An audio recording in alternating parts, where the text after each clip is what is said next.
ఓపిక చచ్చిపోతుంది. ఓపిక అంటే శరీరంలో శక్తి చచ్చిపోతుంది, సన్నగిలిపోతుంది, శక్తి లేదు. ఇదివరకు ఉన్నంత పరుగులు పెట్టే ఓపిక ఇప్పుడు లేదు. ఇది నాకే ఈ వయసులో నాకు అర్థమవుతుంది. ఆ వయసులో ఉన్నప్పుడు ఏం కూర్చోబెట్టి పెడతారా అని అనిపిస్తుంది. ఇప్పుడు నాకు ఇలానే మాటలు చూస్తుంటే అదే అనిపిస్తుంది. ఆ వయసులో ఉన్నప్పుడు కూర్చోబెట్టి మేపాలనే ఫీలింగ్ నాకు కూడా వచ్చిందేమో. ఇవాళ చూస్తుంటే భయం వేస్తుంది. రేపేంది మనం శాంతం అడ్డం పడితే తిండి పెట్టేవాడెవడు?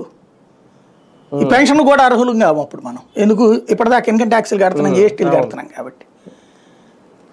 రేపు పొద్దున ఏందనేది అర్థం కావట్లేదు లైఫ్ నాకే.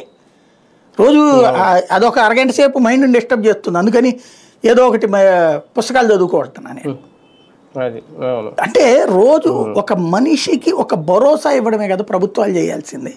నిన్న ఆవిడెవరో వికలాంగుల పెన్షన్ ఆవిడట పెన్షన్ నోటీస్ ఇచ్చారట, వెంటనే గుండె కొట్టుకు తెచ్చిపోయింది ఆవిడ.